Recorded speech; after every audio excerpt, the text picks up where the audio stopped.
Welcome to Inside the 18. I'm Michael Magid, live from Hollywood, California. With me is the maestro of expected goal stat boards, the one and only everybody's soccer, Bill Reno. Man, Bill, what's up, dude? not too much. My relationship with XG and expected goals has really wavered over the years. And I think I'm kind of in the doghouse with the XG community, to be honest, of just things that I've raised questions about or how I'm viewing it. So we'll get into it a little bit today. But today is not my soapbox takedown of XG. Today is more of, hey, let's put it in the right place. Let's understand it correctly. And let's know what it does and also what it doesn't do for us. So more to come on that. But I just want to say, for all my very heavily pro XG people out there, like, ease up. It's okay. We're not enemies. We're just seeing this a little differently. So why don't you explain XG for some people out there who might be watching this for the first time and not familiar with that, or maybe they're not goalkeeping aficionados? Yeah. So expected goals is kind of what it sounds like. It's trying to put a numerical value on actions on the field. That stat, specifically expected goals, is looking at actions on the field that are going to give either that player or that team an expected chance at goal. So the most obvious one you can look at is like, a shot from the penalty spot, give or take, is around like an 80% chance. So your XG, expected goals, and that would be 0.8 is kind of how you would view that. But as time has gone on, there's been more and more layers added onto it. So rewind to like 10 years ago, it was basically, hey, this person took a shot from this location, and of every shot that's been near that location, here's the odds on it. Whereas time has gone on, they're starting to look more at, well, how was the shot taken? What was the moment before the shot? What was the run of play? And then even putting expected goals onto actions like defensive actions or passing. So it's grown and grown and grown and grown. It's not what it was even 5 years is different from now. And I could go more and more into that, but that's for people who are unaware or just don't know a ton about it. It's basically just trying to put the stats into soccer and trying to see who's creating goals or who's denying goals for defensive people. And I think, what's really interesting about that is that when you're talking about that metric, expected goals, that isn't that a team statistic more so than just a goalkeeping statistic? I mean, well, it can be used in a lot of different ways. So usually with stats, we think of them as a pretty isolated and quantitative stat. So for example, like rebounds in basketball, we think of that as more hard numbers, but where advanced stats, which is like the big phrase, but the advanced stats have gotten to is trying to look at actions compared to other people in that league and that, at that level that are doing similar actions and saying, hey, this player is having more success with this. So instead of just, a flat number, or instead of just like a shooting percentage, it's comparing it to a greater sum. Problem with soccer is there's a lot of noise within stats. So in basketball, you can find more isolated. In baseball, you can find more isolated events, whereas in soccer, one shot is not the same as every other shot. So XG definitely can be used in a team-oriented way, but it also can be used individually. It can be used as a group of people. It can be used offensively, defensively. People have gotten very creative in how they've used XG over the years. But like I said, 10 years ago, very different. Whereas like you think of home runs, it's like home runs hasn't changed. Like it's a very, static stat. Everyone knows exactly what it is. XG is continuing to evolve, which I think that adds a little confusion to people. I think the thing is about that, though, when you're talking about it, is that, like, yes, the game evolves and changes and everything like that. But my issue with analytics is the analytics, it's the same thing as using any sort of artificial intelligence, is that it doesn't take context into the equation. It doesn't take in the humidity. It doesn't take in what's the emotional, the EQ of the person at the time. It doesn't take in, what they had for lunch that day, all these sorts of things that could be taking place. Yeah, I think XG in its idealized state is a really good way to quickly look at something, similar to like looking at Wikipedia if you're doing like a research paper. You might start at Wikipedia and read a little bit, But if you really wanted to get some more knowledge of it, you're going to move past Wikipedia pretty quickly. So XG is kind of like that same sort of, hey, it's like Wikipedia. You can look at it, get kind of a general sense of something. But if you really want to know something more in depth, you're going to have to go look at other stats. I mean, even just the name itself, expected goals, it's just a really big umbrella. What is that? That's going to encompass a lot of different things. So yeah, I think something small to point out to kind of show people where we are with it. For shots, they didn't start tracking the speed of the shot until I think 3 or 4 years ago, maybe not even, maybe a little less than that, which obviously the speed of the shot is pretty important. And so now we have old expected goals numbers that don't have that speed of shot included, but now we do. But that, again, that'd be like looking at baseball stats, like, oh, like a certain thing was one way, but then things drastically changed and recontextualized it. And now we have that information now. Like, one stat shouldn't really be evolving that much. It probably should be like different terminology for it. But, here we are, 2026. Yeah.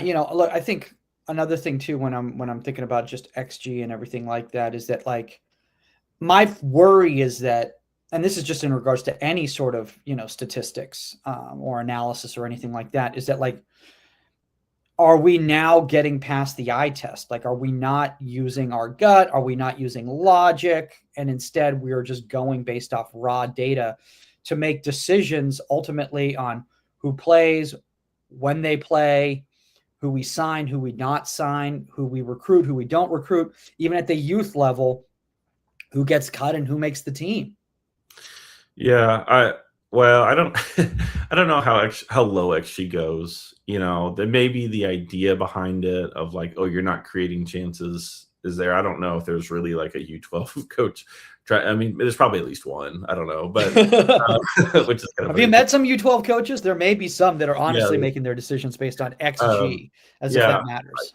I think that to be as fair as I can, proponents of advanced stats and specifically XG are going to say that all of the positive qualities should be quantifiable at some level. Now, how you do that, that's kind of the trick. But basically, the argument is, hey, if they really are good and they are beneficial, it's going to show up somewhere. Now it's just a matter of fact of like finding how we get that and how we not only categorize that, but also count it and how we track it. There's a lot of hurdles when you go into stat collecting. For example, in baseball, when a pitch is thrown, there's like 20 cameras that track the pitch. In soccer, that doesn't happen. In soccer, someone on a screen somewhere in some Eastern European country clicks on a screen and say, that's where the shot was. Well, like that's not the same process. So, the context obviously matters. But yeah, when you talk about the eye test, there is a middle ground for all things to kind of be married happily together here where, yes, where advanced stats are, there are limitations on it right now. However, we definitely do have biases. And I think that the classic thing for people who read Soccernomics was, I always point to like blonde players stood out. If you have blonde hair, like scouts were more likely to notice you. What? Yeah, that was a thing. If you have blonde hair, No. also after World Cup, every player stock jumps. You mean like a 40-year-old man getting signed by the top team in Chile? So we have these biases that are for sure, we know they're there, and we also know that like human sight, human hearing is not always infallible. We can definitely, how many times have we thought something was in the woods at night? Like there's things that our eyes can play tricks on us for sure. So there's a middle ground for this for sure. I do think the eye test is important. I do think understanding and being on the ground floor is important. However, I do think there is a space for stats. It's just we need to know where those limitations for both those sides are.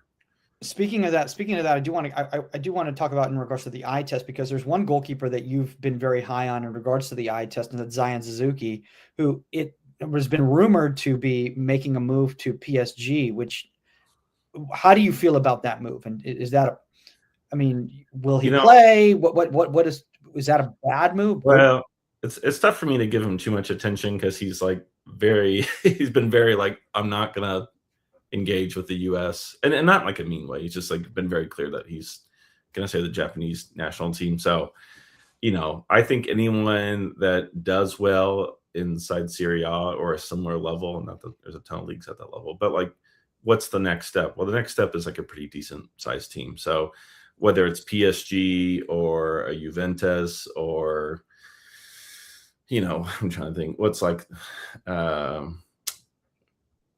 what's like a mid-table EPL team? I don't know. I'm blanking right now, but like, mid-table EPL team like Bournemouth.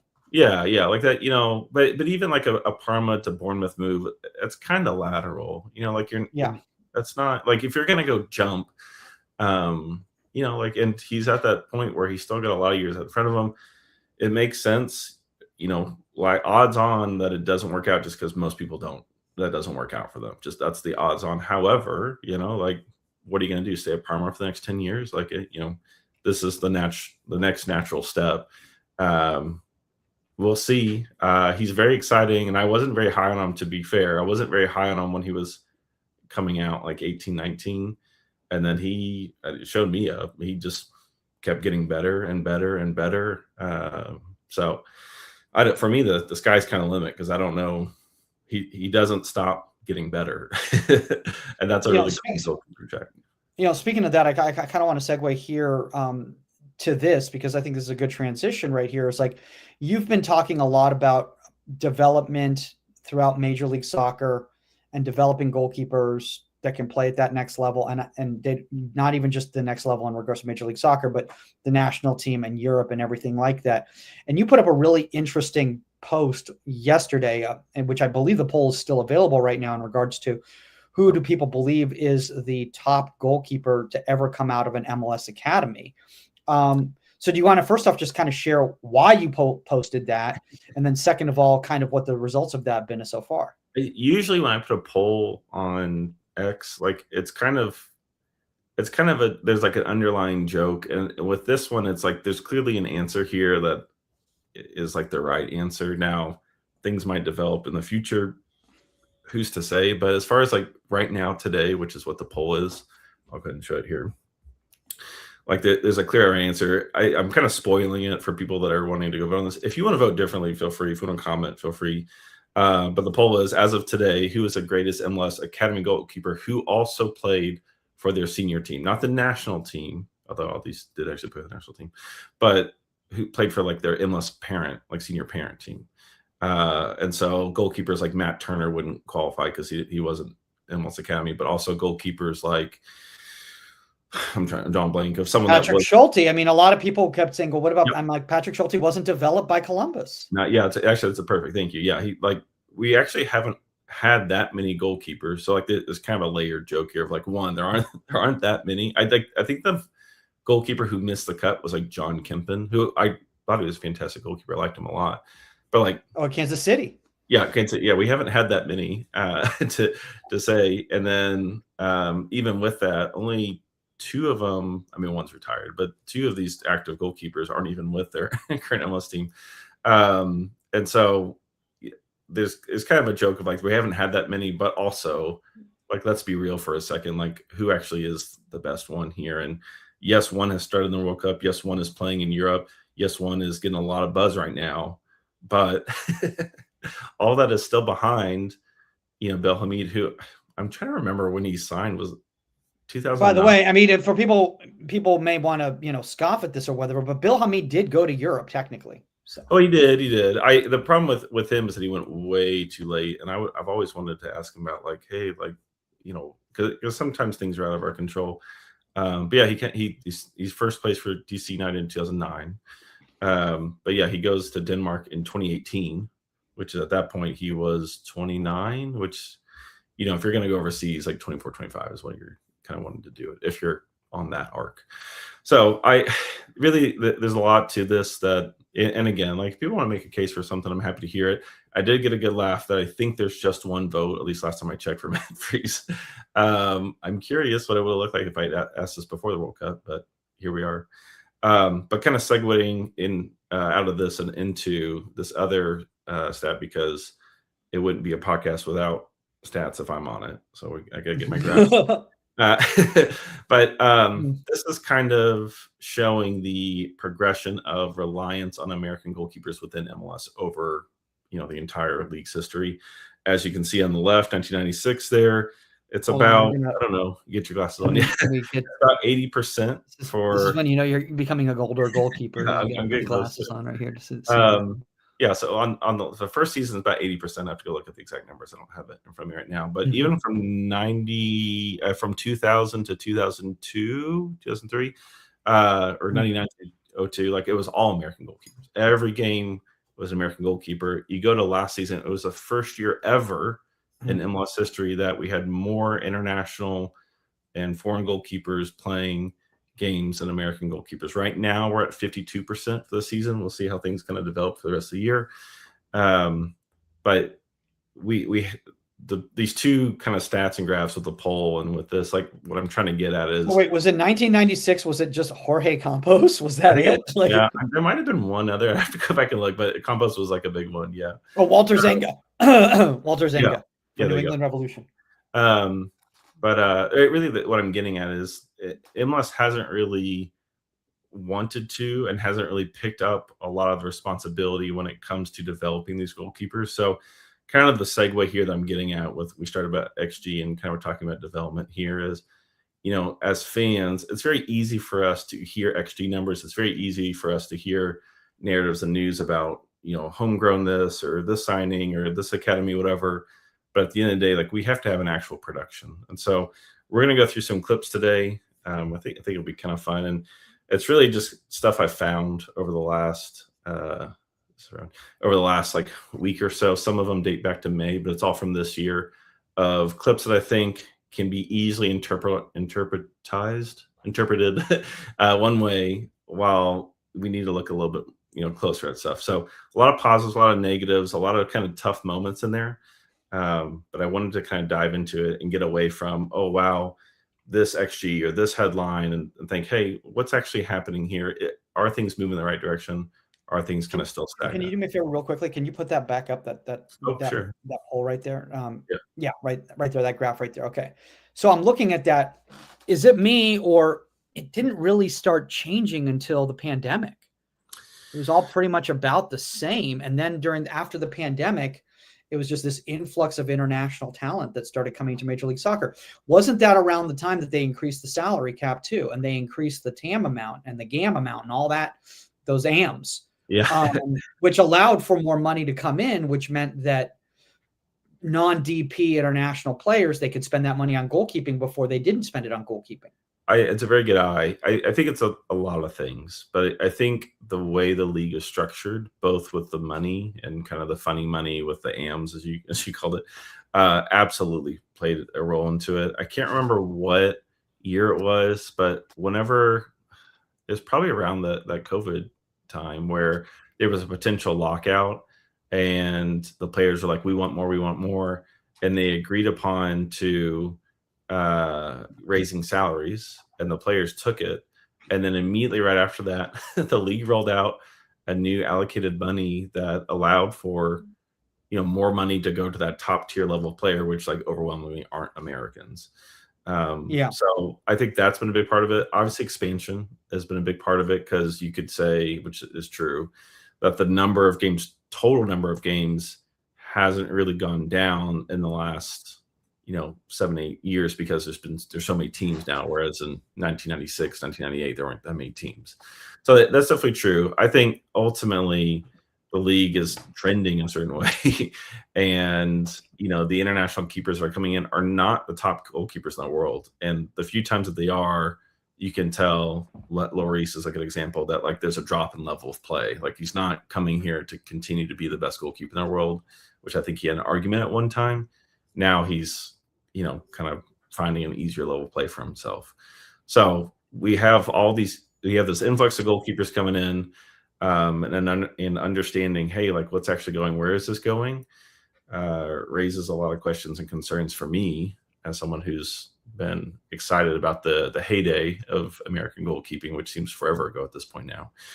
So, but Bill, let me ask you a question though, because just to play devil's advocate, and I'm sure I would love to get on an MLS Academy goalkeeper coach in the near future right here too. It's not like we don't know a lot of them, or even a first team MLS coach, and talk to them about this and how this kind of affects how they handle things, because my argument would be is like, it's not Major League Soccer's job to develop domestic goalkeepers. It's not. It's their job to develop players that will either play for their first team or be sold. And you can argue that they're not developing goalkeepers specifically for their first team. They're developing goalkeepers as an investment that can be utilized by the first team for however they see fit. I think what you're saying is right. I think a lot of people agree with that. I mean, some probably don't, but I think it does overlook our current situation. So yes, absolutely. Those senior teams, they're not really there to develop. If they can and they can get a financial return, obviously they're going to look at that. The reality is they're to win games. The academy is a little bit of a different structure where they theoretically are trying to develop. However, MLS teams have and this is not unique to MLS, but any Premier League country in the world, or any Premier League in any country in the world, is not going to look at their academy setup as, oh, hey, let's go hard into this. Like, they might pull a kid here and there, but the reality is, the level of play there is just only going to give you such return, and that's any Premier League in any country. There might be a couple exceptions here or there, but like overwhelmingly, they're not going to build a team out of that. So you'll see guys come out of that, and that's an awesome story. So you're absolutely right about that. The problem that it overlooks is, and also just kind of like, like in regards to like anything in the world. And again, I'm just playing devil's advocate here, is that when I'm looking at it, this is like, how many teams in the world, how many clubs in the world really develop goalkeepers out of their academy that end up being the starter for their first team? Most goalkeepers that come out of teams' academies end up becoming first team starters somewhere else in their career rather than at the club that they were at academy at. Absolutely. Unless you're Iker Casillas. Yeah. Victor Valdez. So there are rare examples for sure. But the problem that we ran into in the U.S. is the federation on the men's side, which is kind of the irony for me, because they don't do it on the women's side. On the men's side, they have given basically all autonomy and responsibility to MLS teams to develop these goalkeepers. And you can see that in all the youth national teams, even down to like the 15, 14, 13s. Like, those are almost all MLS Academy kids, when even at those younger ages, and the ECNL put out something about this today that it really struck a chord with me. Even at those younger ages, it's overwhelmingly like 95, 98% MLS academies. And so the federation's heavily relying on 32 teams across a ginormous, the size of Europe, to develop our goalkeepers. And what ends up happening is most of those goalkeepers don't make it. They don't make it not only to their senior team, which goes back to the poll. There's only been so many that have ever done that. But also there are so many don't even make it to college. And the ones who do make it to college are either on the bench or on a lower level. Like, so few actually make it to the Division I level. So this reliance and responsibility being put on MLS shoulders, one, they don't really want it. That's not something they've really tapped into. However, the federation keeps leaning on them, keeps leaning on them, keeps leaning on them. How many times have we seen a goalkeeper get called into a U17, U20 camp, and then they just disappear by the time they're 21? Like, they're just retired outright. It happens all the time. And so that's a big thing for me, is like, yes, MLS teams need to win. I don't expect them to single-handedly carry this, because it's frankly impossible. Like, that, it's too big of a country to do that.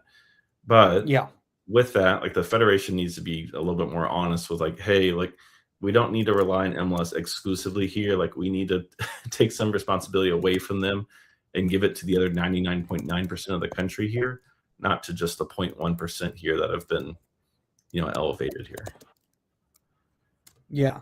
I mean, I think, the thing is that, like, I don't know, man. I mean, it's like, it's one player can play. And so it's so difficult in regards to outfield players, in regards to from a development to when it comes to statistic of who can play. And when it comes to Major League Soccer, a lot of the time it's just a simple matter of like,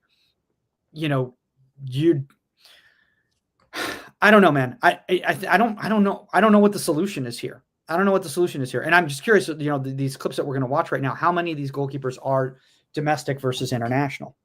Well, so they're all intentionally U.S. So that's kind of the thread here of, yes, we have MLS that are going to do their thing. They're going to have their academies, and some for sure will come out. I do think right now there are some really interesting young prospects that are either in the college ranks or still in the MLS Next with their academy or have signed a pro contract. Like there are some in there that are really interesting. Yeah.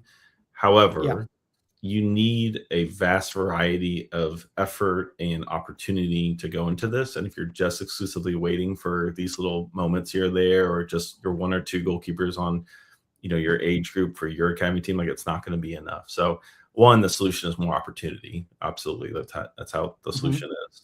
But also Okay. two, understanding that like it's not all going to look the same. And that's kind of where these clips come in. So Okay.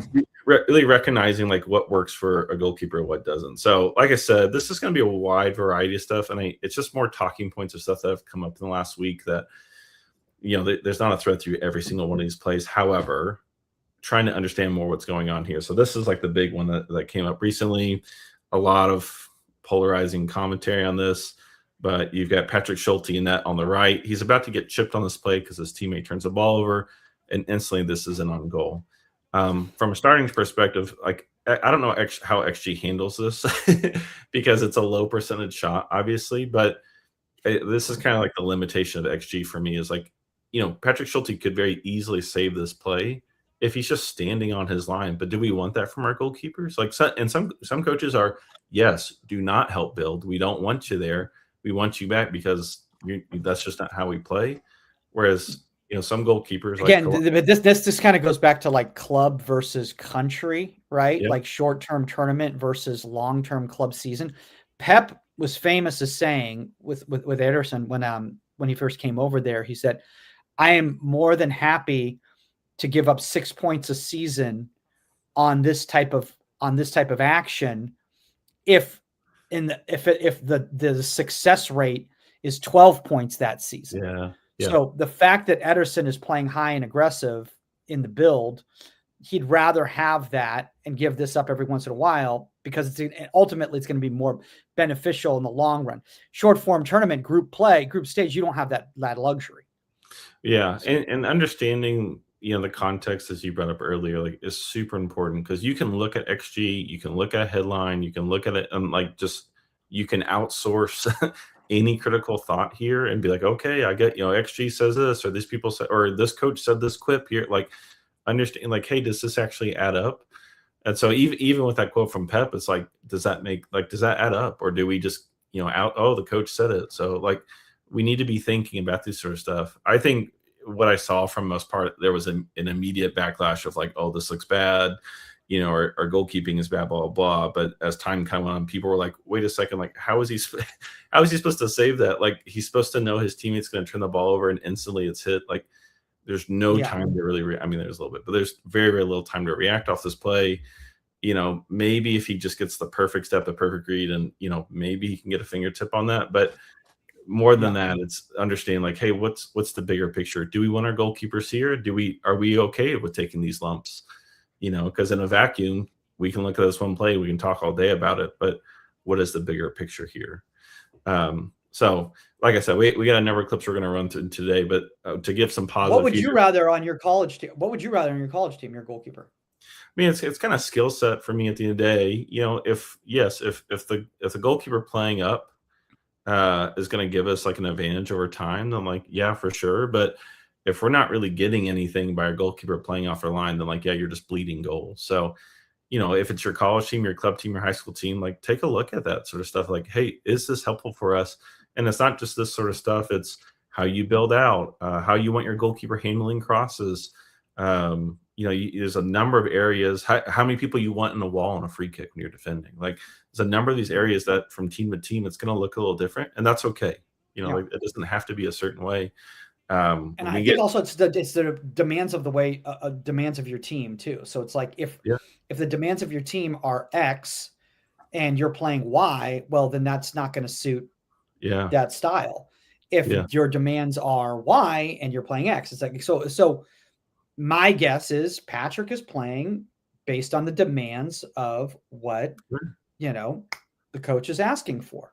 Yeah, absolutely. And that sort of like nuance and understanding goes a long, long ways on this sort of stuff. So like if we can think a little bit bigger picture, we're gonna have a much healthier mindset when we come to goalkeeping, as opposed to, well, they shouldn't get scored on your post. Well, it's like, well, okay, that if your idea on goalkeeping can get summed up in 5 or 6 words, like, I don't probably not really well thought out. So this is By the way, fantastic. that would be interesting to see. Is like, did you? I don't know. How did Nancy have him playing when he was the coach at I Columbus? don't remember, Was it but I any feel like different? Columbus have been playing a higher line for a Because that's while. kind of when he broke out, was with Wilfred Nancy, right?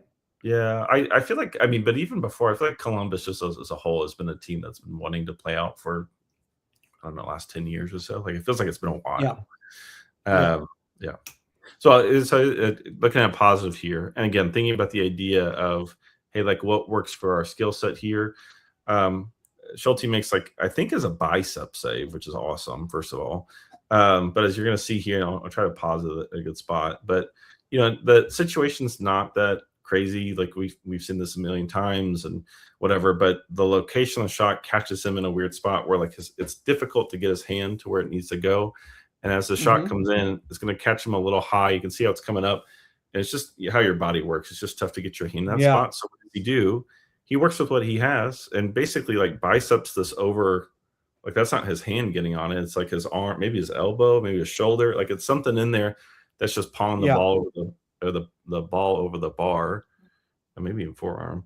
And that's a really creative save. Like, that's the sort of stuff Very that creative save. you can't really practice. Like, hey, I'm going to shoot it at your shoulder now. Like, that's not Yeah. realistic. But you've got to be able to respond in the moment with what you can do. And actually, to kind of show kind of how not infrequent this is, we have Schwalke, who has a very similar situation where, like, it's his other shoulder now.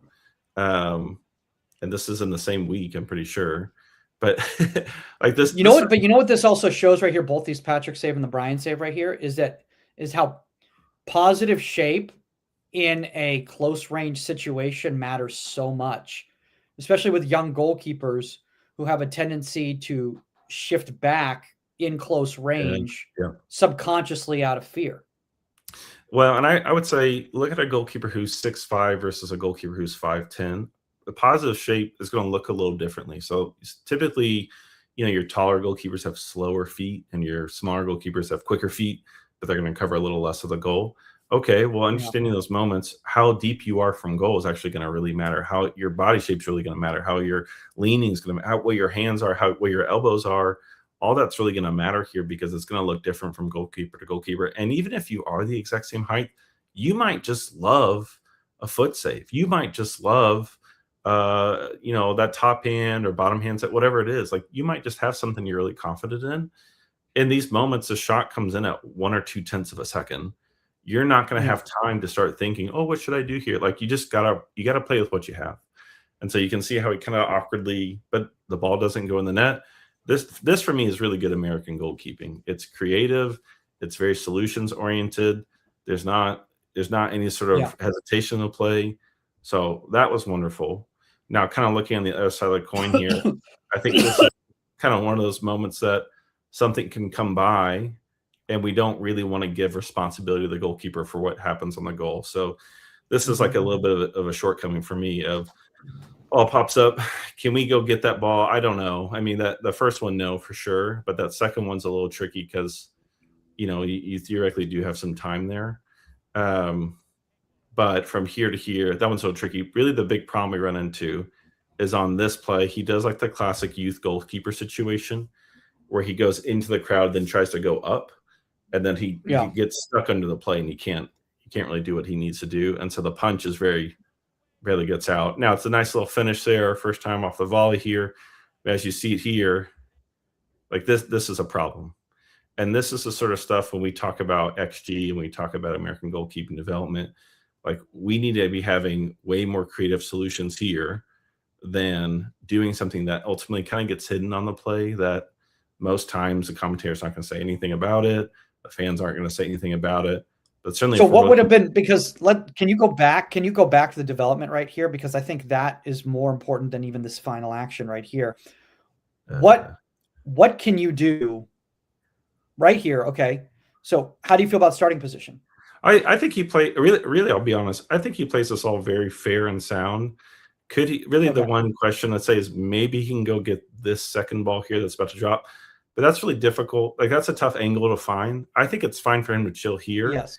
Really, the problem I have it's really one thing of this motion here. Like I think he's played this perfect for the most part. Like there's not any change I would have, Mhm. but he just gets like gravitated into this blob of people, and then it's difficult to go up and get this ball. So the only thing I say Yeah. is stay out of the blob and not only go up but go out. You know, like go to the ball at a diagonal so you can get over the crowd, not get stuck in it so you can't really So jump. that's a big that literally right there. That is a youth soccer Yes. goalkeeping play you Yeah. see every weekend at the park. Yep. And it is the desire of chase by the youth goalkeeper Yeah. to come and approach the ball because of the flight of the ball being height high and straight as opposed to Yep. angled. It's very hard to read. And we so many times hear a coach go get the ball from the sidelines to Yeah. this young goalkeeper, Yeah. right?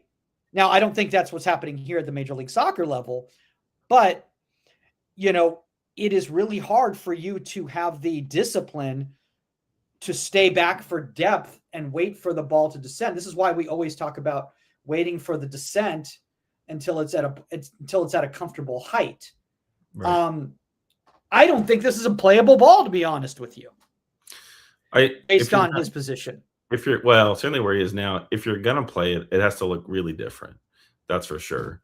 You know, it's not, you know, it's tough because in basketball, sometimes you'll see people group up under the basket, but like that's kind of a different situation because if it spills out, it's still close to the basket. Here, you don't want anything spilling out anywhere near inside Yeah. the 18. So yeah, like if you're gonna go get this ball, people talk about that J step. Like I think that's what you're looking more for is like you're gonna swing into it. And so instead of being where he is, he needs to be like a step or maybe a step and a half back.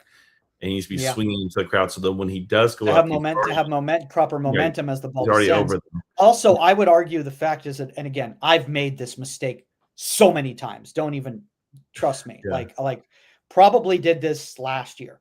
Maybe not last year, the year before, but I do believe that I've given up something like this with a weak box out from being too static.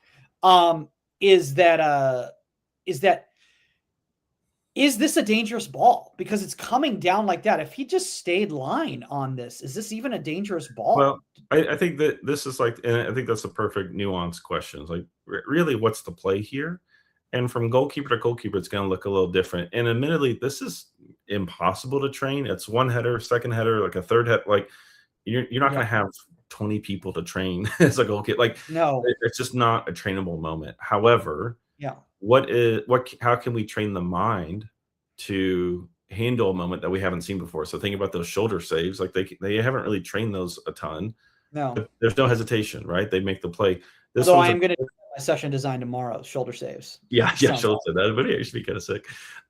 This one's different, I think, most notably because there's a lot of time, and so there is that ability. Oh, I need to be kind of calculating, thinking, and sometimes you get some either paralysis through analysis, or you get some clunky hesitation, or you go make the wrong decision really badly. These are sort of moments for me when we're looking at our young American goalkeepers is when the play breaks down and it's a non-trainable moment.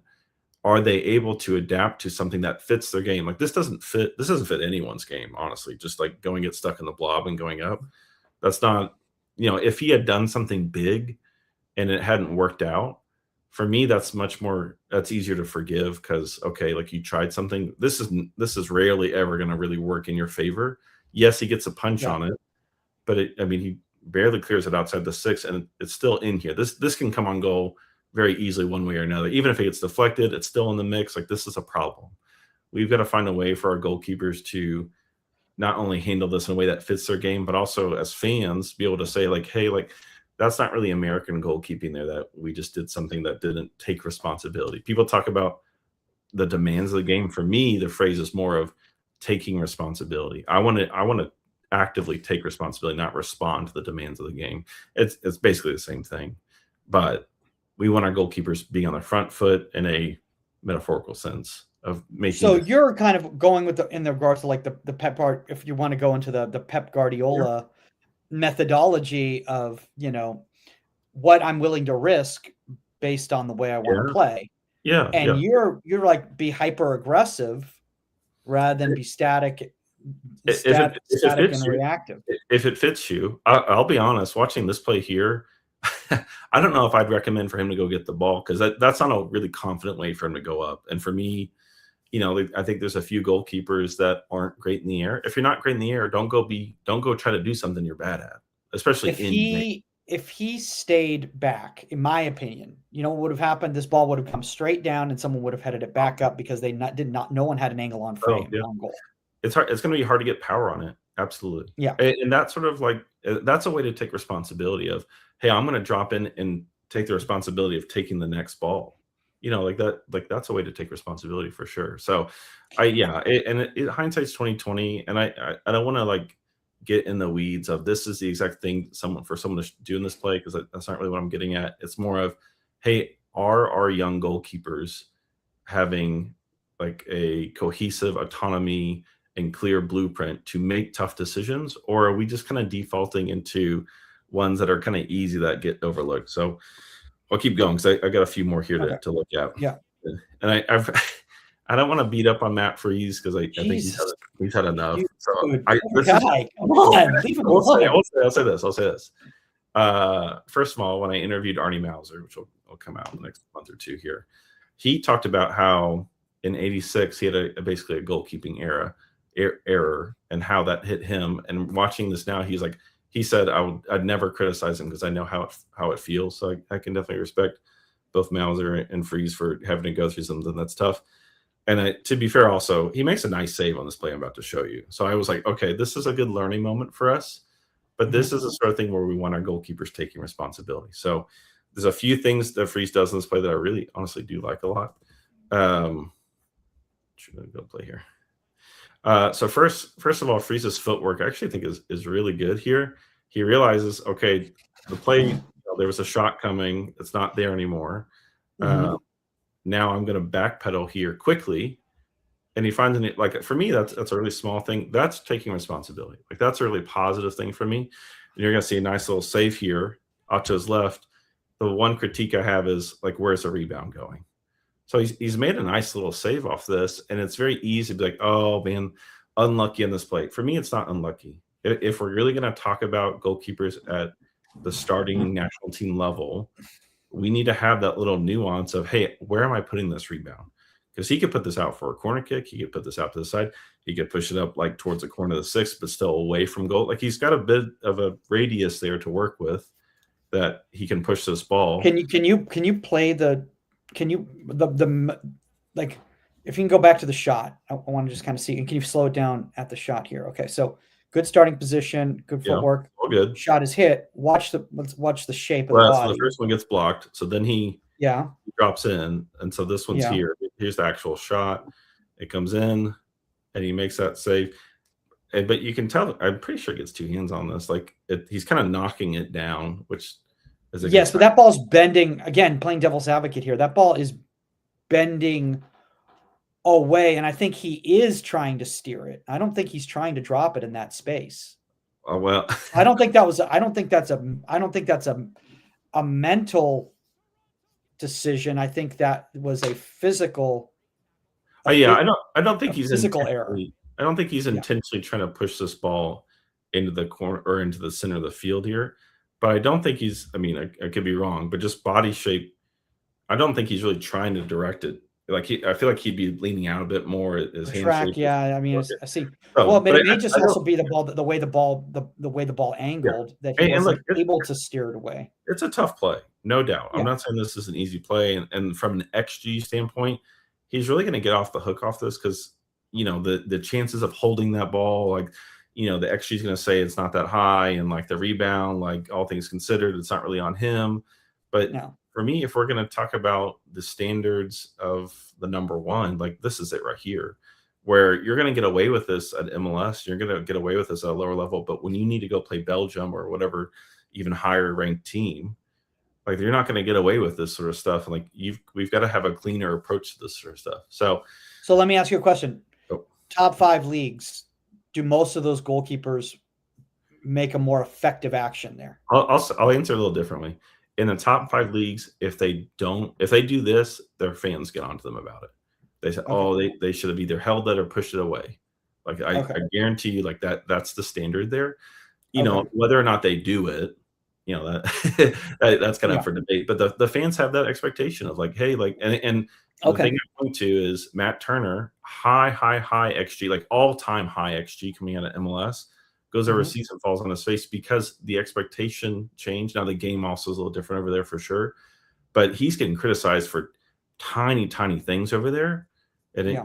in that world, you don't get like a third, fourth, fifth chance. It's very difficult. So it's a fair question, but like there's a much higher standard of level there Yeah. from everyone there. So Okay. we don't talk a lot about Nico Hansen out of Colorado, and so I thought this would be kind of a fun clip. And this is again one of those clips, kind of going back to the first one of like, well, how is he supposed to play this? There's a lot of different ways to play this. So you're gonna see this kind of classic. This is like a FIFA 11 goal. I'm pretty sure it's like the R1 button when you get to the corner of the 18 for all my FIFA heads. But this is a situation where his positioning depends on a lot of things. Do they want him playing off the line? Does he feel like he's more successful playing off the line? Because you could envision kind of a through ball that he wants to deny in the corner of the 6. And he's also maybe thinking, well, really, back post corner, like that's a low percentage play. Like, could he be sitting on his line here? I think if he's sitting on his line, he actually makes the save. But is that really what fits his play style? Is that what fits the team? Is that what we expect from our American goalkeepers?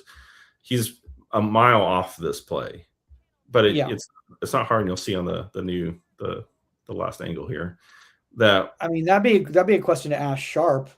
What are your expectations of him in this moment, and how it's about the comfortability action as well too, and like the scouting report too. Like, yeah.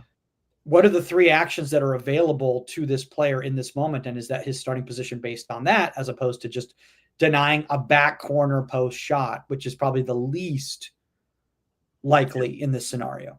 I don't know. Just and those are all the questions that we need to think as fans. Now, realistically, not every fan can go text Sharpie and be like, "Hey, like like no, that's not realistic." However, when we're going to start talk about goalkeeping and the standards and the expectations, like those are the exact questions we need to be asking of like, guys, hey, it's area code 30. No, I'm kidding. Don't do that. But that's exactly we need to be talking about with our goalkeeping. Yeah. It's not, oh, that was good, that was bad. I mean, sometimes we can boil things down. Wow, that was an amazing save, or that was a really bad goal through his legs. Like those moments do happen, but there's about an 80% chunk of actions for goalkeepers that lie in the middle that, yeah, like you're going to see some really slow, lousy goalkeeper make this save because they've just put their heels on the line and they just step over and they're a big buffoon and they're 6'5" and they just paw it out. But they're not going to be able to take other responsibilities in the game, So and right here is, you're right, because the thing is that right here slotted through ball right there. Yeah, he's in a good position to cover that right there, right? He's cutting off the near post in a quality way based on the distances of his players right over there.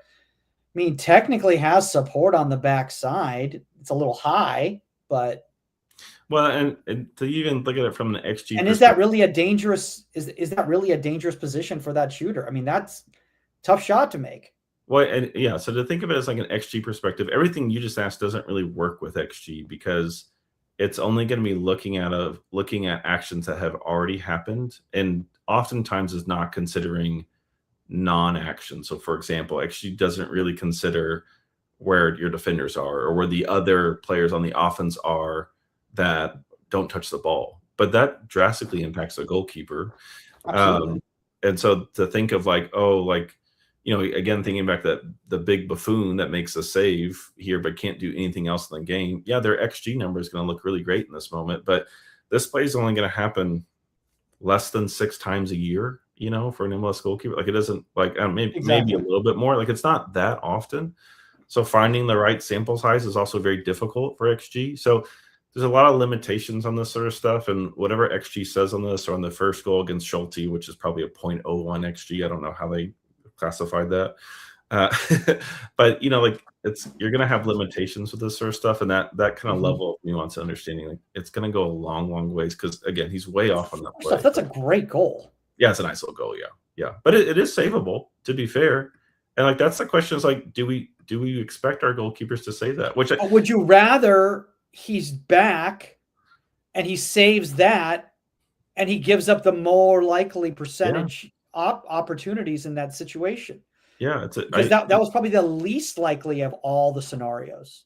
It's a really great question. I think for me, he feels a little high, but you're absolutely right. If he drops in a bit more, I mean, even if he drops in a step, he's still not going to. He's got to drop in a few steps to go save that. But he could. Yeah, but that depth is going to allow somebody to slot that ball, and it's a goal. So yeah, absolutely.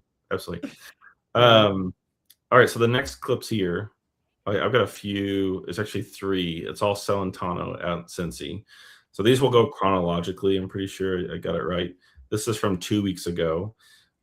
He gives up a corner that's like kind of close to goal, and it kind of gets through him a little bit and has kind of a weird late reaction. It feels like he's kind of caught in between a little bit. The thing I would point to is, like, by the time he gets set, the ball's already moved by him.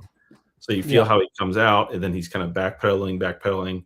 Like, the ball's passing him. He's still moving here.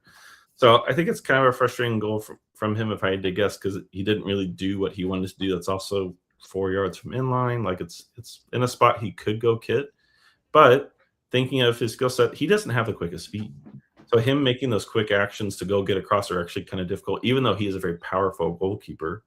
And from a technical standpoint, I think he's top 3, if not top 1 in the league. Like, he's very, very clean in that sense. But that's a really tough play to go make. And then in the next week, you'll see here, this is a huge header. It feels like a similar situation, but for me, this is pretty different for a few different reasons. One, it's a little bit higher out, but you can see that frustration again. He's not happy about it. The mustache is something else. I'm not going to comment on that. But it's a little bit farther from goal, but he's still kind of in the spot of he's trying to figure out where to get. And by the time I feel like both of those, and if you're talking about somebody who maybe isn't as quick with their feet, I think that, but he's got length. Yeah. I personally would try to use my own attributes to my strengths right there. You're, as you know, Joe Lloyd always talks about your superpowers and everything like that. It's like, if you know that your superpower is your length, well, then play it a little deeper and little more line set there, because chances are they're not going to be able to play it over the crossbar over you. Well, and even you're opening up that gap by coming out in that no man's land. So, well, and think about that superpower idea. That's a wonderful idea, but also think about, how do I tap into my superpower? Because sometimes a goalkeeper, where they start, that's going to impact their ability to make decisions. So, for example, as he kind of takes the classic starting spot where it's, a step or two off the inline here for the corner kick, does that make it easier for him to tap into what he wants to do? Is it easier for him to be farther out? Is it easier for him to be on top of the line? Yeah. Where your positioning is and all that sort of stuff is going to affect your next action. Because sometimes your perfect starting position just does not work for a goalkeeper, because for some reason it rattles them or whatever it is. And I don't know about Celentano. I can't say to that. I can say there's a bit of hesitation on these plays, and this is back-to-back weeks. You can see it on the ground when he's sitting there, just he's not happy about it. Even the dive is kind of weird. He kind of just dives up, like it's a weird dive. And the last clip from him here, they win this game 4-2, so there's obviously not much to say about, he got covered on goals here. But this is sort of thing where you see the spread save come out. I mean, he's a significant distance off the shooter, and his right arm's not really in the right position, in the correct position. It's a weird response to have, but in all 3 of these, kind of the thread for me is, it feels like he's trying to shoehorn a decision that doesn't quite fit his game. Like, the spread seat, that doesn't really make sense to me with Celentano, unless it's a clear, sharp angle, he can get a good positioning on it. But he's got a really good reaction game. He's really good at standing you up and having a good reaction save, whether it's low or high. For me, the spread save doesn't fit his game. Now, for goalkeepers like, Duran Ferry out in San Diego, like, they're going to be able to go close this distance and have a nice spread save. Like that's, you'll see different strengths and weaknesses and all this sort of stuff. So, I'm not trying to beat up on Salentano because I do think he's a fantastic goalkeeper. I think he's top 3 or 5 in the league right now. But I see these actions. I'm just like, man, that doesn't seem like that fits what you want to do, because you kind of see hesitation even on this play here.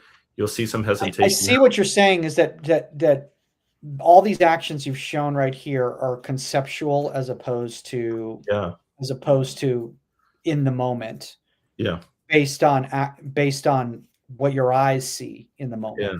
Well, even this, like, this feels like, kind of a breakaway situation. Like, you don't train breakaways like 35, 40 yards from goal typically. I mean, maybe they do in Cincinnati, but like typically you don't play the ball in from here as a goalkeeper coach. Like that's not where you're playing the ball in. And maybe we should. But you can see as he responds, it's like he's trying, like there's a bit of a hitch there of like, do I go? We want to have goalkeepers that don't have hesitations, that pick what works for them. And to be honest, I kind of wonder if he just sits in on this play and says, hey, I'm pretty good with my reactions. I'm going to sit, 4 yards from inline and make you beat me. Now, maybe the defender gets cut. I don't know. But, for me, when I see this, that doesn't really inspire me a whole lot.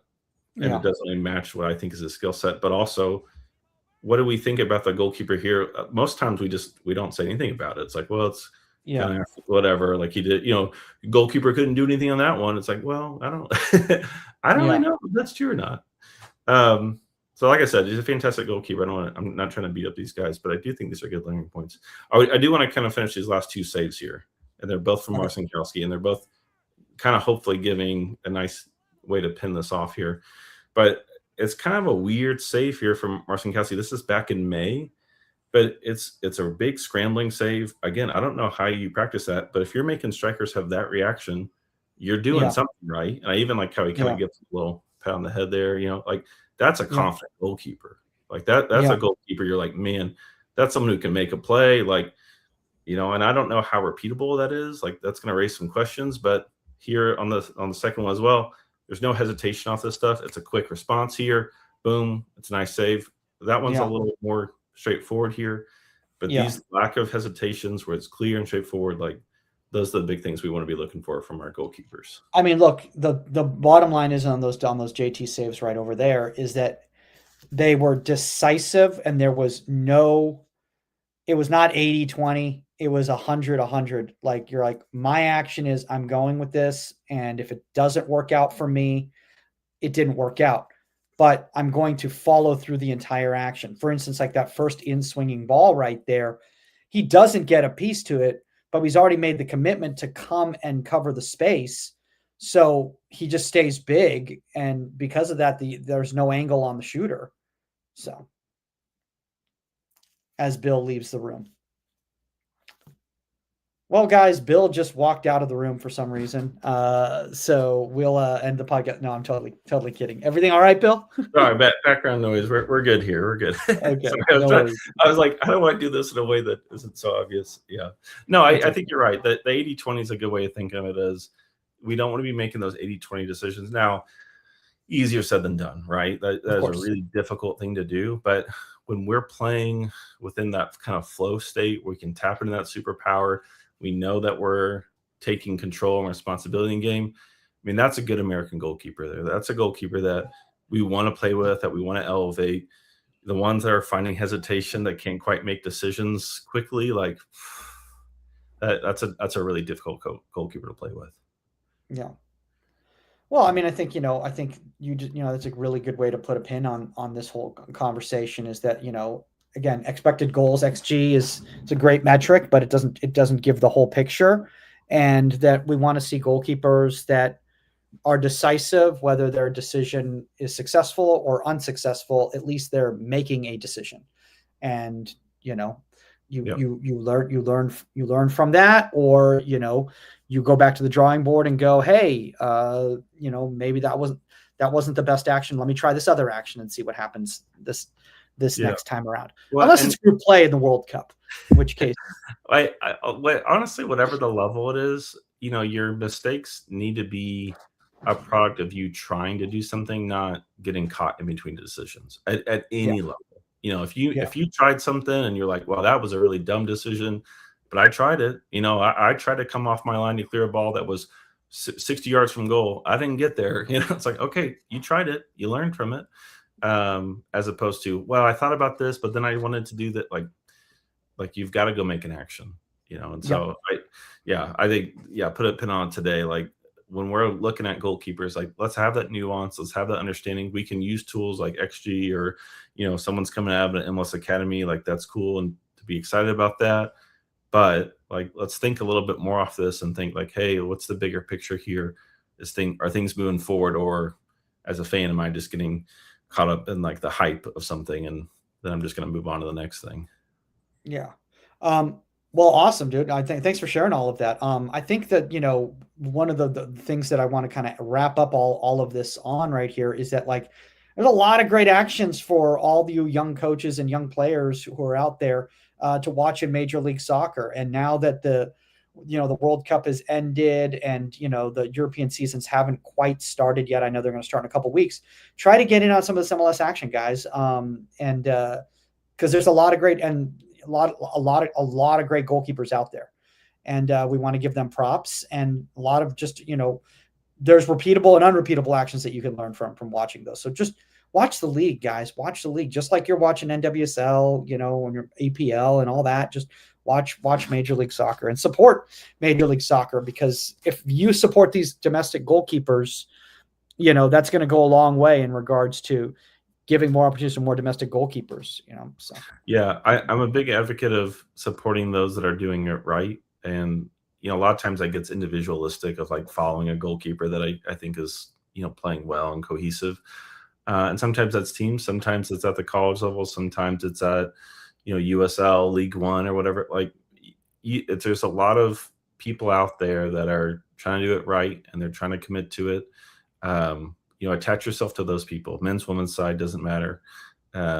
People are trying to uplift people and move people in the right direction. Like those are for sure the ones to attach to. So I'm excited for the college season. I've been working on my college rankings, so we'll see whenever I get that out. We'll get some of those college previews going. But while we wrap up right here, Bill, I do want to ask you, because as a lot of people know, Poach did just renew his contract for this cycle all the way through to 2030. A lot of people say he may not be here until 2030, but for sure probably Copa America in 2028.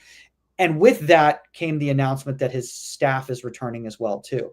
So thoughts on Tony returning as the goalkeeper coach, and what do you see, positives or negatives of that? It's really tough to like really speak on this sort of stuff because it's at the top level. Really, their influence and how they impact things. For me, it's less about how a goalkeeper plays at a tournament and more about, hey, which way is the landscape going? Are we getting things going a certain direction, or are we just trying to work with what we have? So with the staff returning, the big thing for me would be to see, hey, how can they, just from a goalkeeper perspective, how can they uplift the position? Right now, we're in a huge need of identification and opportunity. Like those are the two things that are really plaguing American goalkeepers. The goalkeepers that get identified are the ones in the same circles over and over and over. And both men's, women's side, more on the men's for sure. An opportunity, the women certainly suffer from that because after college, like very, very limited opportunity. And how do you get opportunity? Well, you kind of need some advertising. You need some prestige. If you're a youth national team goalkeeper, it's a lot easier for you to get an opportunity somewhere as opposed to if you're not. Like these things kind of matter. Someone to be able to say, hey, I trained with the U17s. Looks really good on the resume. I train with the U20s. That looks really good on the resume. Like getting more goalkeepers in, that's a big thing. Whether or not, how many you're really going to have in the fold, that's going to depend on a few things. But identification needs to skyrocket and opportunity needs to skyrocket. Those are the two big things. Well, I mean, look, that's one of the reasons why it's great that, a lot of people kind of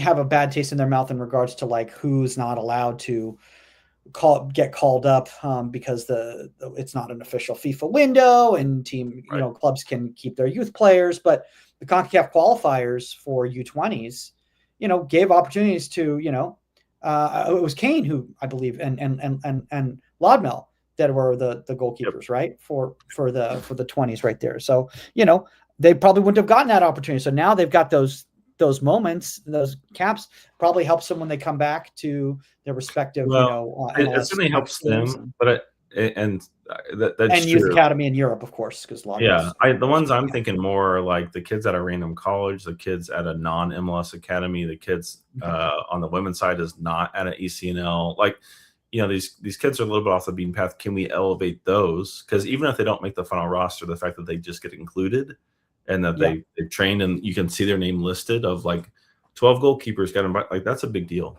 Like that goes a long way. So, for sure, a lot of that's where it comes back to like, Cam at the younger levels identifying players that he feeds over to Jack, and then Jack makes the final determinations as they mature, who should move up the ladder and give those recommendations, who should be called into senior camps and all that sort of stuff. Because I think that should be a part of Jack's responsibilities is ultimately with Tony, saying kind of like a casting director, hey, here's 20 guys that I think could fit the role of what you're looking for. And then it's up to Tony to decide, and obviously Potch is, and the entire staff, who they want to call into senior camps. But it's up to Jack to give that pool for them. Absolutely. And certainly at the younger levels, we can have a bigger pool. At the top senior teams, like, it's going to be 3 to 5, maybe 6, but like it's going to be a smaller number. For the U20s, we should have a significant number of goalkeepers we can lean on to, not just 3 or 4.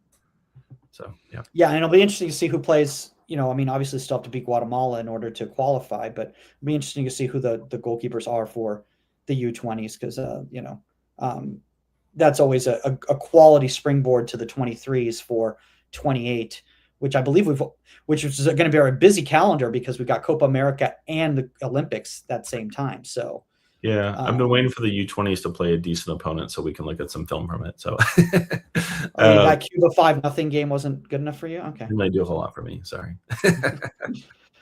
Well, if they win that Guatemala game, then they will face a quality opponent. So fingers crossed. We'll see what happens. All right, guys, you can reach out to Bill Reno at Let's All Soccer on Twitter. You can reach out to us at Goalkeeper Podcast on all social media platforms. You can reach out to me at Michael Magid. If you want us to come to your town and you've got a specific project in mind, reach out to us.